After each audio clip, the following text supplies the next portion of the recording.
토익은 해커스 영어도 해커스 고득점 메이커스 만점을 받아버렸어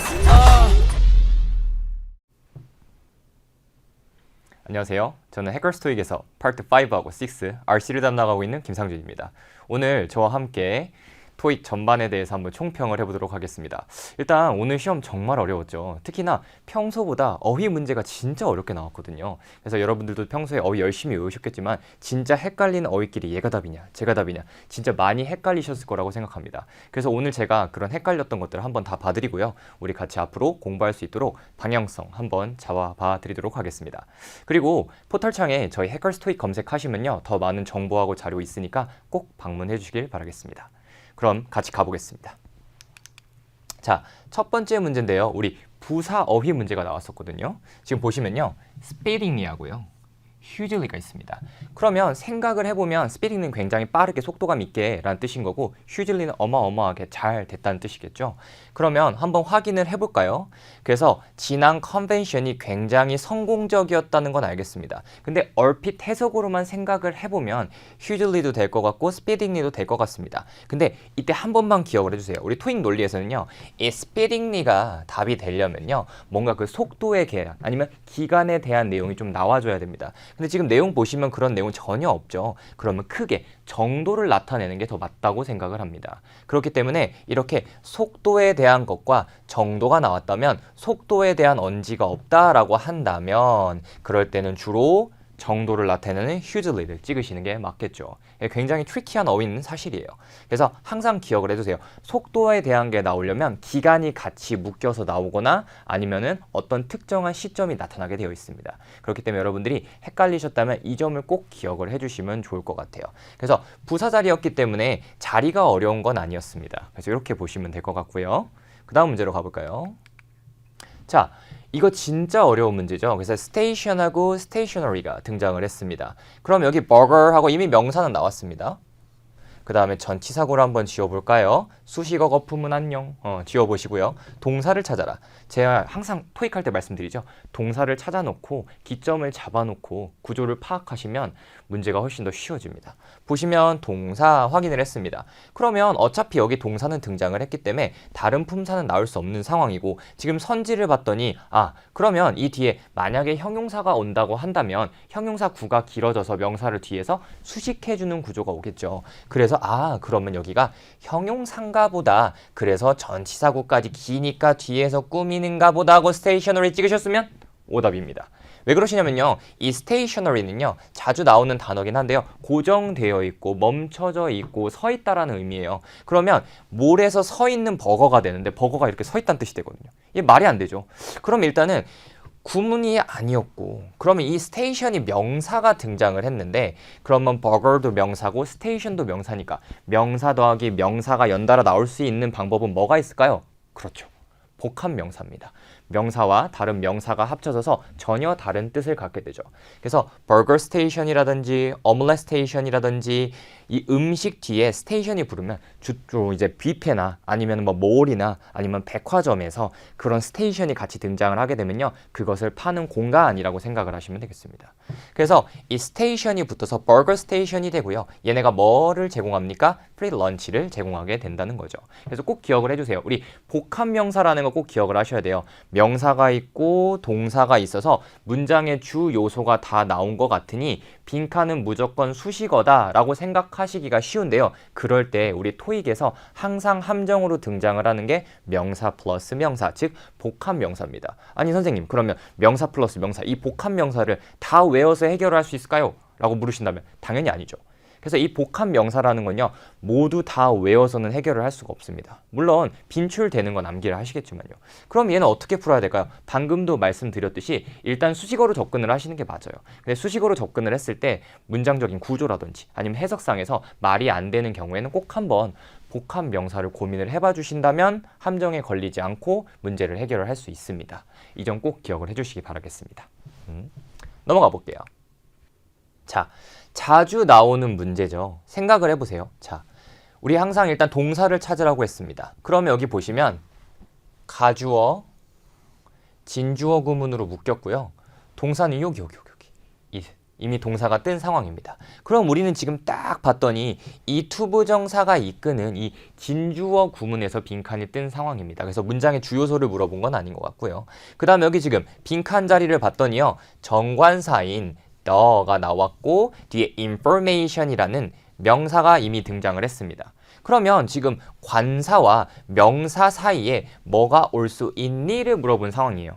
오케이. 그러면 지금 보시면 여기 correct하고 corrected가 있는데 아니 그럼 corrected도 이것도 형용사니까 되고 correct도 여러분 공부해 보셨으면 알겠지만 고치다만 있는 게 아니고 여기 형용사란 뜻도 있습니다. 그럼 품사로 나는 corrected 고를래 하면 이미 틀린 거죠. 그래서 다시 접근을 해 보셔야 됩니다. 그러면 한번 가볼까요? fill out the 그다음 corrected information 하면 수정된 정보를 기입하는 게 중요하대요. 그러면 immigration을 받을 때 입국 심사를 하는데 수정된 정보를 기입하는 게 중요할까요? 아닐 것 같은데요. 그럼 생각을 해봅시다.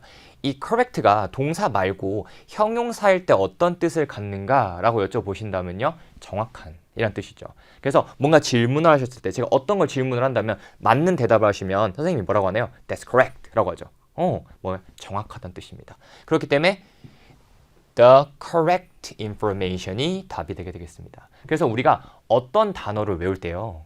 항상 한 가지 품사 혹은 이 표제어로만 단어를 외우기 시작하면 여러분의 시야가 굉장히 좁아집니다. 그래서 다른 품사로도 뜻을 가질 수 있고 같은 품사더라도 여러 가지 뜻을 갖는 다이어들은요. 꼭 풍부하게 외워주시고요. 예문을 많이 읽어보시고 폭넓게 공부를 하셔야 어휘 문제에서 낚이지 않게 됩니다. 그래서 여러분들이 공부하는 방법론만 잘 잡으시더라도 시험 성적은 금방 오를 수 있습니다.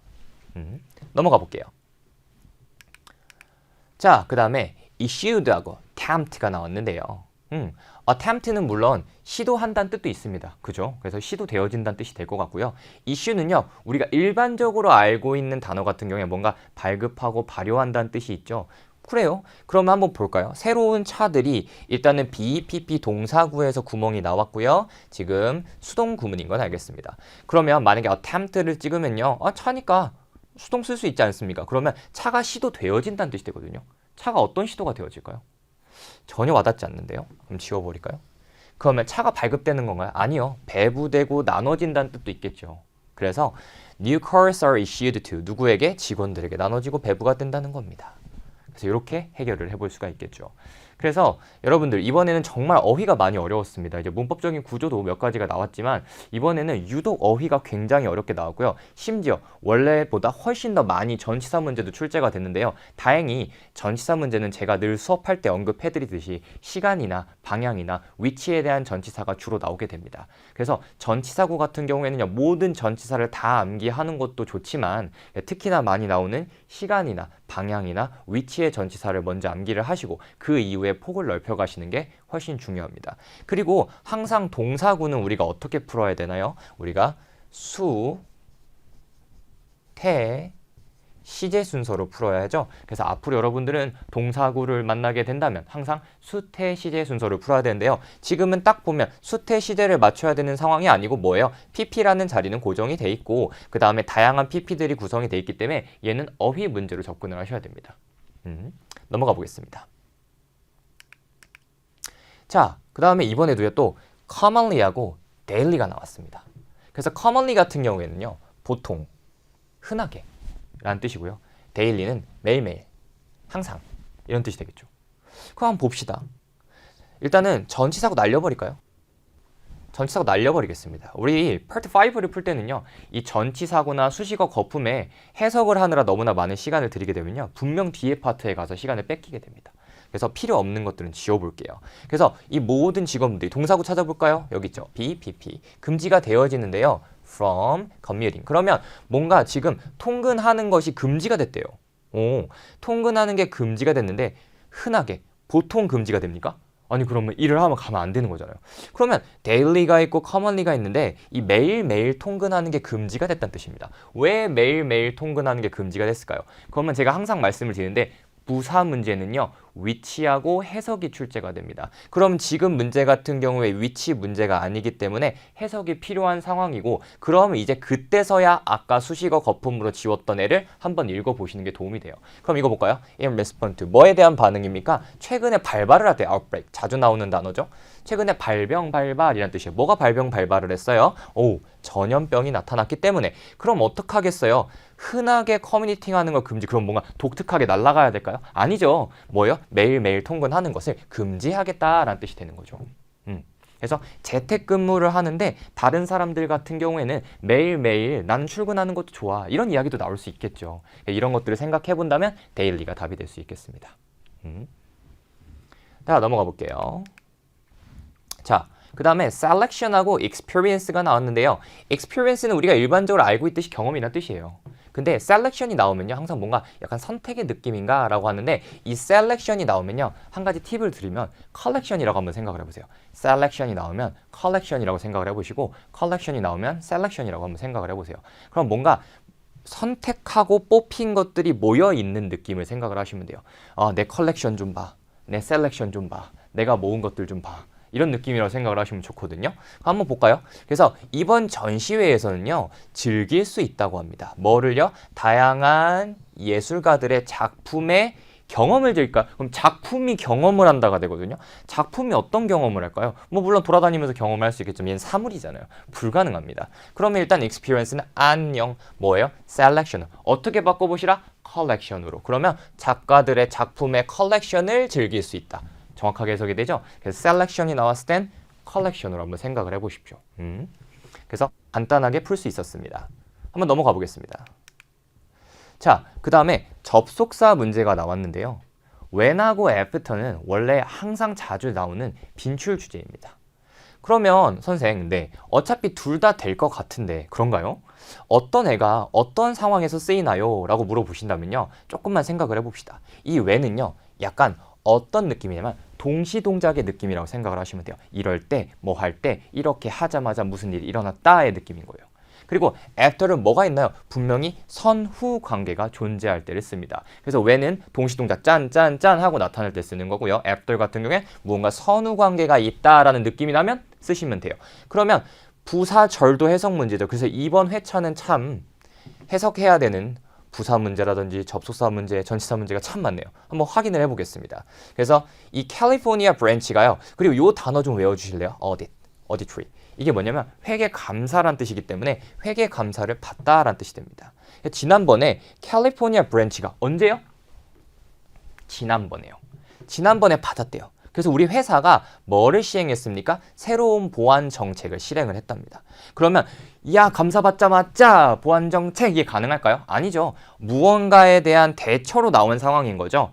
시점 차이가 존재하죠. 그럼 아까 뭐라고 했죠? when을 골라야 할까요? 아니죠. after를 찍어야 됩니다.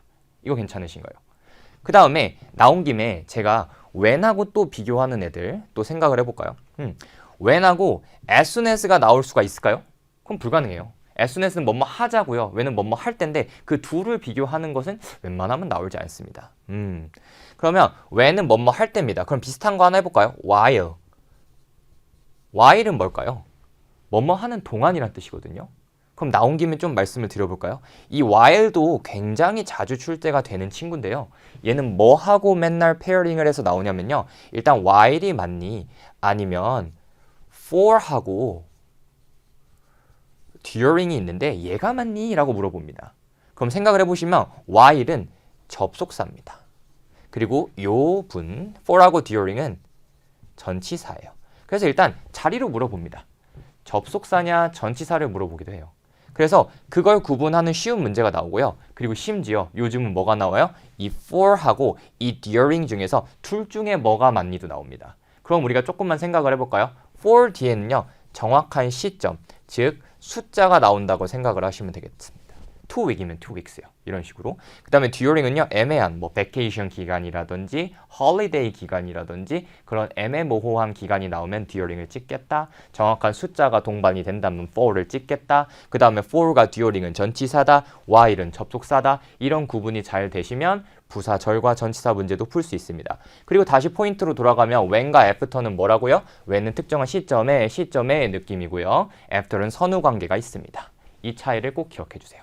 자주 나옵니다. 넘어가 보겠습니다. 자, 이제 파트 6 한번 볼까요? 그래서 한 문제를 생각을 해보겠습니다.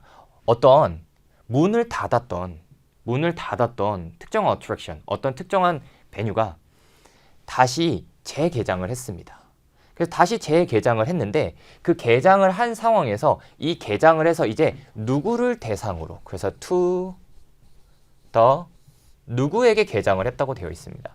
그러면 public, 거기에서 이 public이 의미하는 바는 뭔가요? 바로 대중들이죠. 그래서 대중들에게 공개가 됐다는 뜻입니다.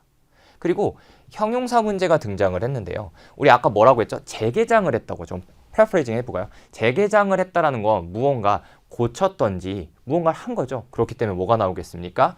renovation. 얘가 등장을 하게 된 거죠. 네, 안녕하세요 여러분. 11월 20일 토익 시험, 토익 총평 파트 7에 오신 것을 환영합니다. 저는 해커스 종로 캠퍼스에서 RC와 그리고 파트 7을 담당하고 있는 이수빈이라고 합니다.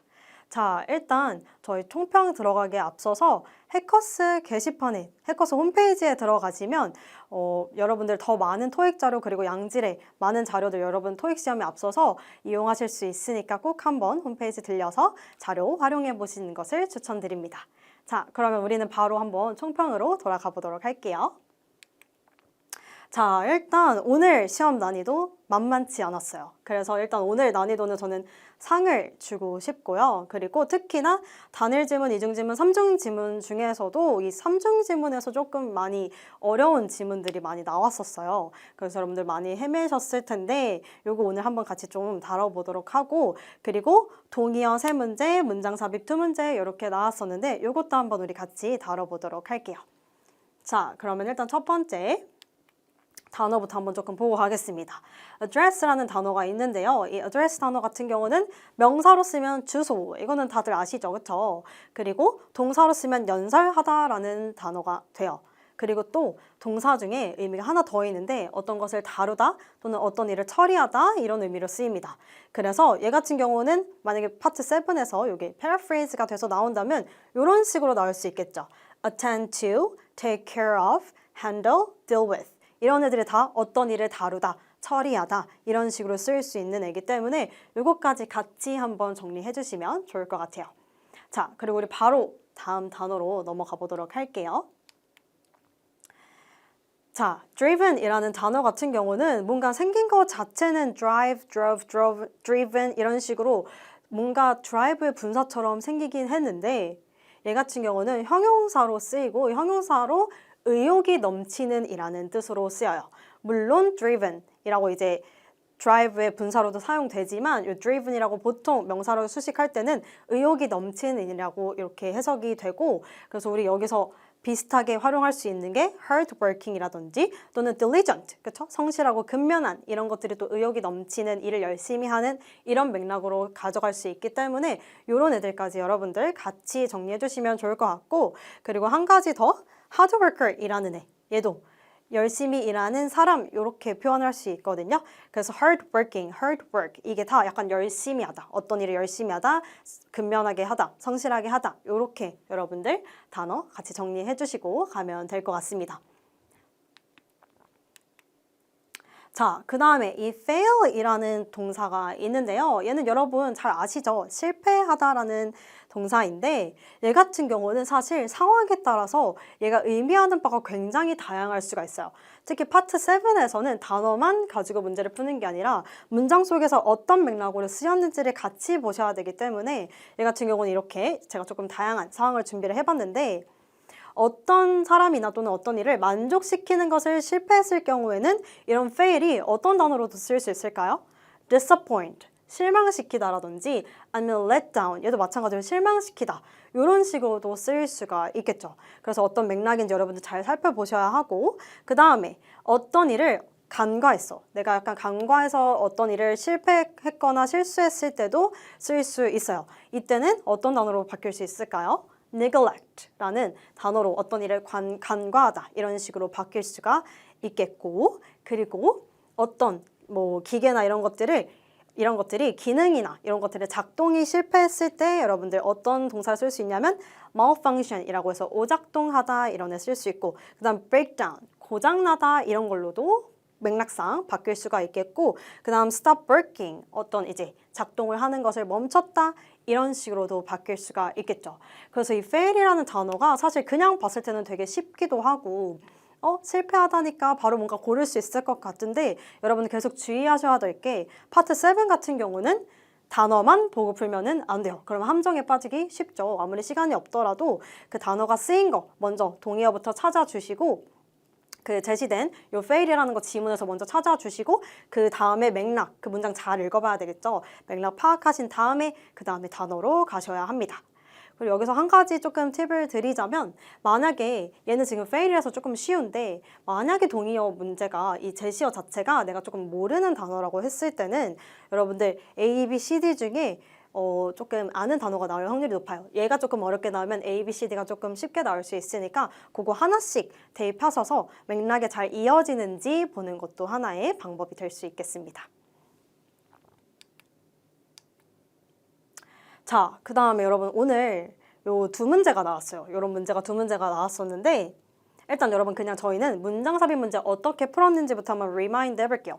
이미 지나간 시험은 우리 아직 신경을 쓰지 않고 그쵸? 지나간 시험에 대해서 뭘 배울 수 있는지 그리고 다음을 어떻게 준비해야 하는지가 훨씬 더 중요하기 때문에 우리 요 문장 삽입 문제 어떻게 풀었는지부터 한번 다시 리마인드 해볼게요. 여러분들 가끔씩 너무 시간이 없거나 마지막 문제를 체크 안 하시는 분들이 있는데 문제 쭉 읽다가 삽입문은 얘는 항상 뒤쪽에 나와요. 마지막 문제로 나오기 때문에 두 문제씩 읽고 이제 끊고 가시더라도 마지막 문제에 또는 세 번째 문제에 동의어나 이런 문장 삽입 문제 미리미리 조금 어떤 조치를 해야 되는 문제들이 있는지 없는지 확인을 또 쭉 한번 하셔야 됩니다. 자, 그래서 문장 삽입 문제 같은 경우는요. 마지막 문제로 많이 나오지만 제시된 삽입문부터 먼저 읽어주셔야 됩니다.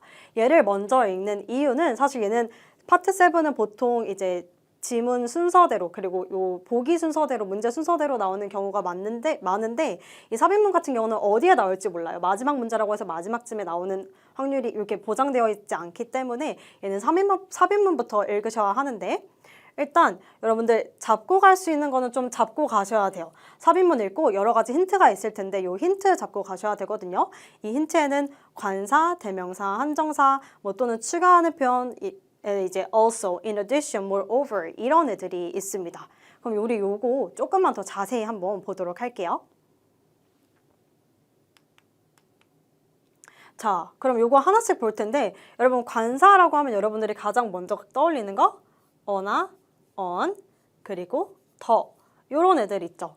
어나, on은 언제 쓰여요? 아무거나 하나일 때. 그럼 만약에 이 삽입문에 어나 on이 등장한다면 얘는 이 지문에서 처음 등장하는 명사일 거예요. 그쵸? 그렇기 때문에 이 뒤에 요 명사와 관련된 내용이 뒤에 이어질 수 있겠죠. 그쵸? 그래서 어나 on은 아무거나 하나, 아직 우리가 어떤 건지 몰라요. 그렇기 때문에 얘는 처음 등장하는 그런 관사로 쓰일 거예요. 명사 앞에서. 그리고 당연히 복수일 때는 명사에다가 뭐 붙여줘야 되죠? S 붙인 형태로 나올 거예요. 그러면 얘도 마찬가지 이제 등장한 거예요. 이제 지문에 처음 등장한 거겠죠. 그러니까 요거 뒤에는 얘네와 관련된 내용이 이어질 확률이 높겠죠. 그리고 반대로 더라는 게 나왔으면 더라는 관사가 나왔으면 얘는 이미 너가 읽고 있는 너도 알고 내가 말하는 나도 아는 그 명사 얘기하는 거기 때문에 얘는 이미 지문 앞에서 언급이 되어졌을 거야 합니다. 그쵸? 요 되어졌을 거예요. 그리고 대명사 같은 경우는 여러분 쉽죠? 뭐 they나 it이나 she나 이런 애들이 다 대명사고 얘네는 명사를 대신해서 하는 말이기 때문에 반드시 앞에 언급이 되어져 있어야 되겠죠.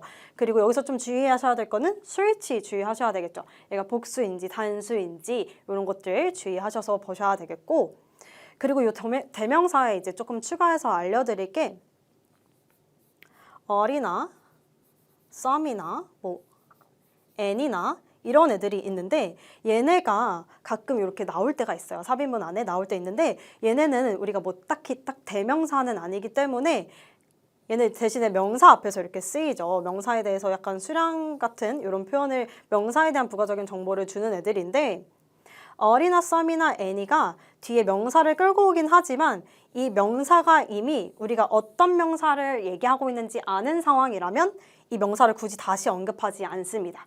그래서 이 삽입문에서 만약에 all, some, any 이런 애들이 나왔다? 그러면 얘네들이 가리키는 거 모든 명사, 이 명사가 생략되어 있다면 이 명사가 앞에 어떤 모든 명사를 얘기하는지 이렇게 이어질 수 있기 때문에 여러분 이런 것들도 같이 가져가 주시는 게 좋겠죠. 그 다음에 이제 추가 표현 나오는데요. 추가 표현 also, in addition, moreover 이런 애들은 어떤 내용이 쭉쭉쭉 나오다가 게다가 이것도 있어 이런 식으로 나오기 때문에 in addition, also, moreover 이 뒤에 있는 내용이 앞에서 쭉쭉쭉 언급되는 내용과 비슷한 내용이어야 해요. 그렇죠? 그래서 이런 거 나열하다가 이것도 있어 이렇게 얘기하는 거기 때문에 얘도 글의 흐름을 잘 파악하시면 큰 힌트로 얻어가실 수 있겠죠. 자, 그리고 한 가지 더 힌트가 없는 경우가 있는데요. 이때는 우리가 뭐에 의지를 해야 돼요? 내용에 의지를 해야 되겠죠. 내용에만 의지를 하긴 할 건데 얘는 그래서 요 해석을 조금 여러분 열심히 해주셔야 됩니다. 해석을 좀 정확하게 하셔야 돼요.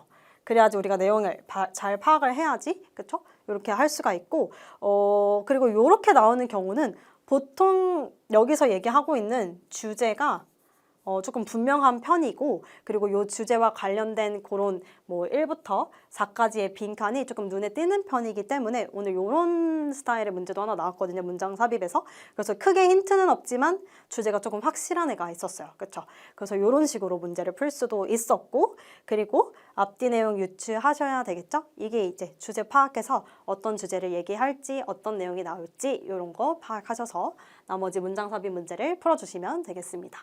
자, 그러면 여러분 우리 문장 삽입 문제 요 요령들 적용을 해서 몇 가지 문제 풀어보도록 하겠습니다. 자, 일단 우리 삽입문부터 읽어야 되죠. 삽입문 읽어보면 Moreover, 게다가 its screen zoom was upgraded from its previous model 이라고 되어 있는데 그것의 screen zoom이 was upgraded, 업그레이드 되었어. 그것의 뭐 이전의 모델에서 업그레이드 되었습니다. 이런 내용인데 얘 보면은 moreover 우리 이걸로 힌트 잡고 가기로 했었죠. 그러니까 얘는 게다가 이런 거 있는데 게다가 이런 것도 있어 이런 내용이기 때문에 앞에 제시되는 내용들과 뒤에 요 제시되는 내용이 비슷한 맥락을 얘기하고 있어야 되겠죠. 비슷한 것들 그리고 같은 맥락을 이제 지녀야 하겠고 그 다음에 우리 힌트로 잡고 갈 수 있는 게 요 it에 해당되는 애들인데 얘네 같은 경우는 그것을 라는 뜻이죠. 그래서 여기 그것에 해당하는 것을 여러분들이 찾아주셔야 되겠죠. 얘는 이미 앞서서 언급이 되었을 거예요. 그렇죠?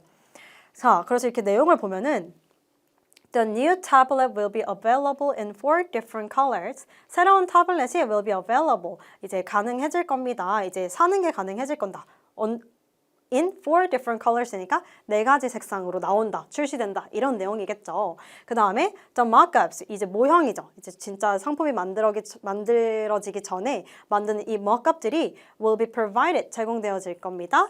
to the tester, 테스터들한테 by next week, 다음 주까지 이렇게 되어 있는데 일단 내용으로 봤을 때는 다 이 new tablet에 대해서 얘기하고 있는 거기 때문에 다 뭔가 내용이 맞는 것 같아요. 3이랑 4가 조금 헷갈릴 수 있는데 우리 여기서 힌트가 크게 작용할 수가 있어요. 우리가 지금 뭘 찾고 있었죠? 여기 가리키는 it 찾고 있었죠. 그래서 요 it에 해당이 되는 건 여러분 우리가 지금 크게 명사가 2가지가 있죠.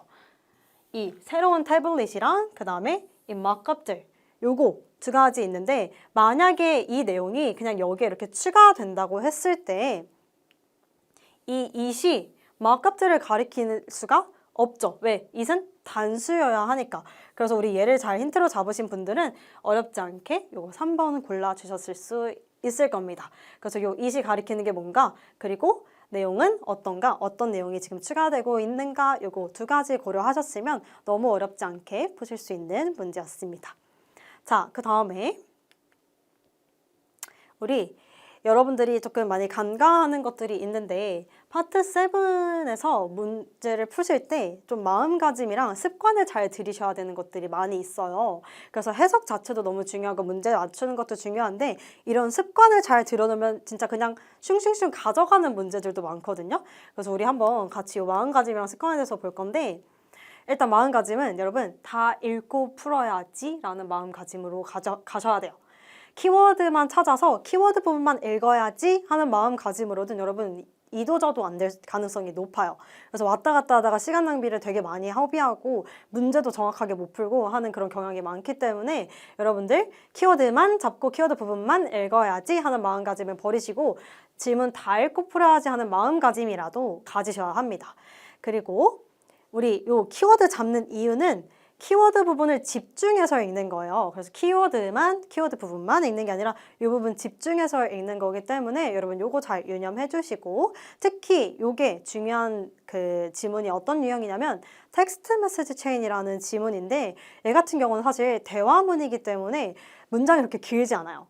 그리고 뭔가 한 주제로 구성되어 있는 문단으로 되어 있는 것들이 아니기 때문에 화자가 바뀔 때마다 흐름이 확확 바뀔 수 있거든요. 그래서 여러분들이 처음부터 이렇게 쭉쭉 흐름 타면서 읽으시는 것도 중요한 포인트라고 볼 수 있습니다. 점수 잡는 해커스.